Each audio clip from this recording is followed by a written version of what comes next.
Bismillahirrahmanirrahim. Assalamualaikum warahmatullahi wabarakatuh. Adik-adik mahasiswa, bertemu lagi kita pada episode kali ini, episode ketiga. Alhamdulillahirrabbilalamin, kita bersyukur bisa dipertemukan lagi pada sesi ketiga ini. Pada pertemuan ataupun pada sesi sebelumnya kita sudah membahas tentang pengantar keterpaduan Islam dan iptek. Kemudian pada sub-subnya itu kita membahas tentang tanggung jawab seorang muslim, kemudian sejarah Islam dan teknologi, dan pada pertemuan kali ini kita akan membahas tentang integrasi iman, ilmu dan teknologi.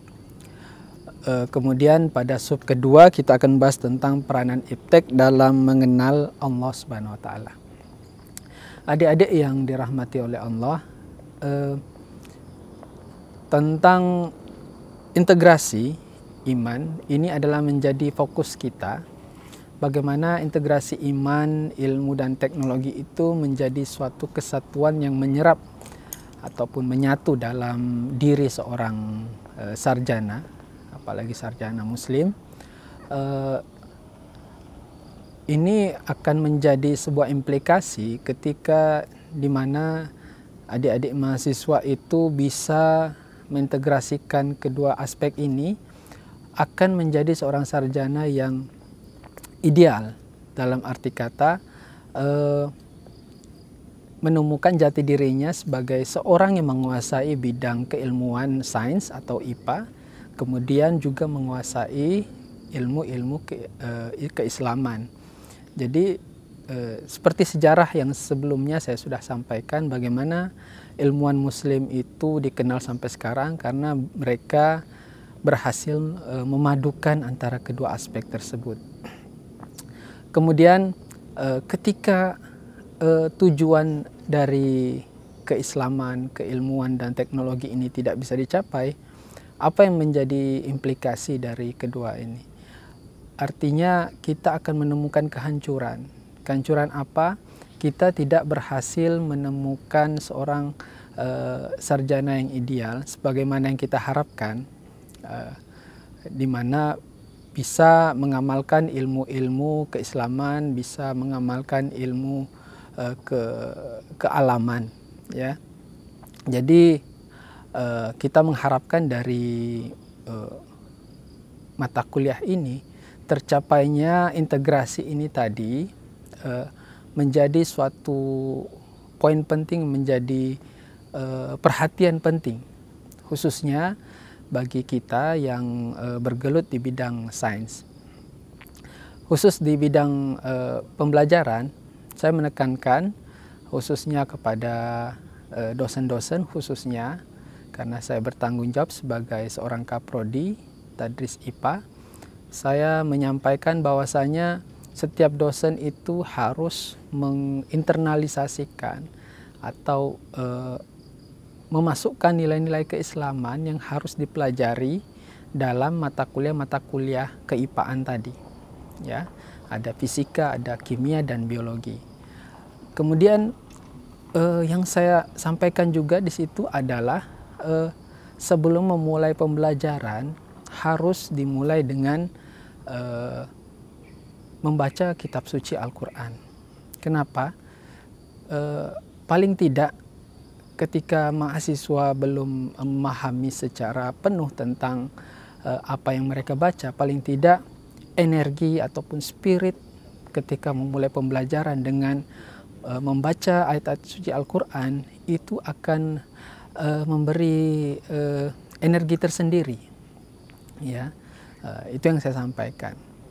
Dalam mata kuliah ini juga saya sampaikan ketika ada mahasiswa yang punya hafalan Al-Quran, punya kemampuan mengaji dengan baik, itu akan menjadi nilai plus tersendiri bagi kita.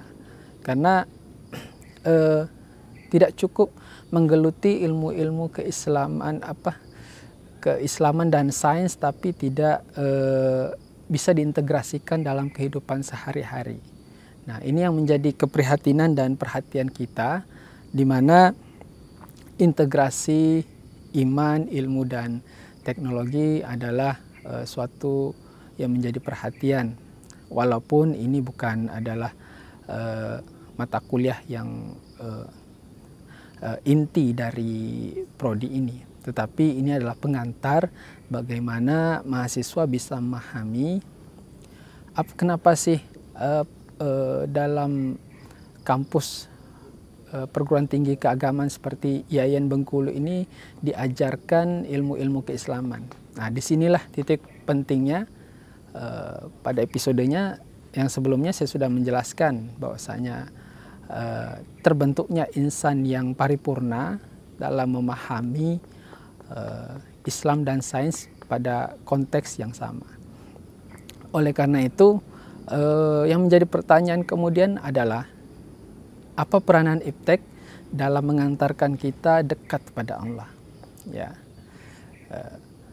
pada pembahasan sebelumnya saya sudah menyampaikan juga bahwasanya ilmuwan-ilmuwan Muslim dalam sejarah yang kita sebutkan tadi, karya mereka sampai hari ini masih digunakan, masih dikenang oleh semua ilmuwan-ilmuwan yang bergelut di bidangnya.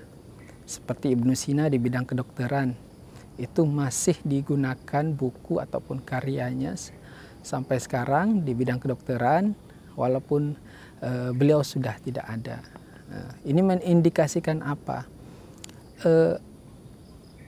Inilah peranan-peranan yang harus dijalankan supaya paling tidak karya-karya itu bisa dikenang dan meninggalkan jejak yang positif. Kita tidak juga butuh menjadi seorang yang terkenal atau bagaimana.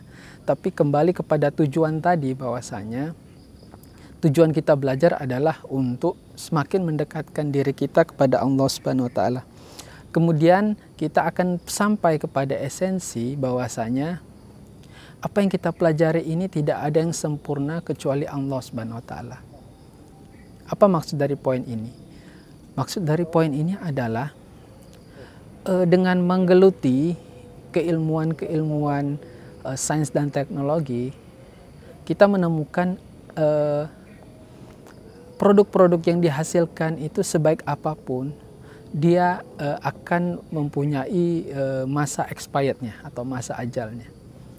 Mesin sebaik apapun, ketika sudah digunakan berkali-kali, bertahun-tahun, pasti akan menemukan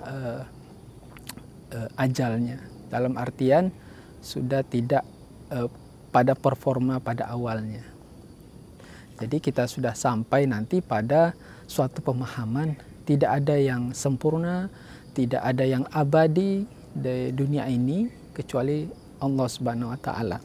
Kemudian dengan menggunakan iptek kita akan sampai pada pemahaman bahwasanya ketika kita menggunakan iptek dengan benar, itu akan menambah keimanan kita kepada Allah Subhanahu wa taala. Karena manusia ketika mengenal iptek dengan benar, manusia akan mengerti kelebihan-kelebihannya. Seperti kita menggunakan mobil, ketika kita menggunakan sepeda motor, di situ kita menemukan kelemahan. Untuk menjangkau satu tempat itu kita butuh suatu mesin yang mengantarkan kita lebih cepat. Kalau pengen lebih cepat lagi, kita mau pergi ke luar pulau Sumatera ini, kita harus menggunakan misalnya pesawat. Dalam waktu yang singkat kita bisa sampai pada destinasi yang dituju dalam durasi atau tempo waktu yang lebih singkat. Jadi iptek yang kita pahami dengan benar akan mengantarkan kita kepada pemahaman manusia adalah makhluk yang lemah.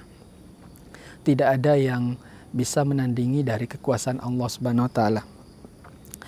Jadi pada episode kali ini kembali saya ingin tekankan bahwasanya pentingnya menjadi seorang muslim yang memahami bahwasanya Islam dan iptek itu adalah suatu yang sangat penting untuk kita kuasai. Setiap hari harus jangan tinggalkan ngaji, tetapi ilmu keipaan kita, ilmu sains yang kita dapatkan itu juga tetap harus kita kaji dan kita teliti. Tidak hanya sebagai suatu syarat untuk menjadi seorang sarjana, tetapi dalam rangka ibadah kita kepada Allah Subhanahu wa taala. Saya menekankan berkali-kali dalam pertemuan dengan adik-adik mahasiswa supaya memperbaiki niat setiap kali ingin memulai pembelajaran. Ini penting supaya kebersihan hati itu bisa dicapai ketika kita mempunyai hati yang bersih, hati yang lapang, bebas dari unsur-unsur yang lain dalam menggapai sebuah impian yang bernama seorang sarjana. Ya, jadi itu yang menjadi poin penting dalam penyampaian perkuliahan saya dalam mata kuliah seperti ini. Oleh karena itu, diharapkan juga mata kuliah ini nanti menjadi spirit bagi mahasiswa untuk semakin mempelajari Islam dan ilmu keipaan tadi dengan tidak mengabaikan salah satunya. Ya, jadi tetap berkoordinasi dengan dosen-dosen pengampu, kemudian sering menambah pengetahuan lewat media sosial yang dipunyai oleh setiap mahasiswa, karena kita pahami sekarang tidak ada manusia yang bisa dikatakan eksis ketika tidak punya akun media sosial. Paling tidak akun media sosial seperti Facebook, Twitter, Instagram itu dapat membantu kita mencapai kepada pemahaman keagamaan dan keislaman yang baik. Tidak hanya digunakan untuk kegiatan-kegiatan yang tidak ada kepentingan, tapi dengan kehadiran aplikasi-aplikasi itu nantinya bisa menjadi poin positif ataupun nilai tambah bagi mahasiswa yang tidak cuma mengandalkan proses perkuliahan sebagai proses untuk mendapatkan ilmu pengetahuan. Kita sering mendorong mahasiswa untuk menggunakan apa saja sarana, apa saja aplikasi, apa saja fitur yang bisa menggapai kepada tercapainya sebuah ilmu pengetahuan.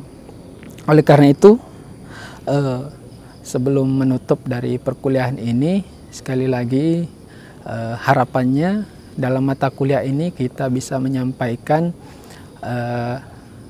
khususnya kepada masyarakat luas keberadaan prodi IPA khususnya itu tidak sekedar berdirinya program studi ini, tapi diharapkan dapat melahirkan sarjana-sarjana di bidang eksak seperti ini yang punya nilai tambah dari sisi keilmuan, dari sisi keislaman, bisa mengaji, bisa khutbah, bisa memberikan ceramah. Jadi itu yang akan menjadi harapan kita. Itu saja yang mungkin dapat saya sampaikan pada perkuliahan online kali ini. Mudah-mudahan memberikan manfaat. Mohon maaf jika ada yang salah dalam perkataan. Terima kasih atas perhatiannya. Wallahu muwaffiq ila aqwamit thoriq. Wassalamualaikum warahmatullahi wabarakatuh.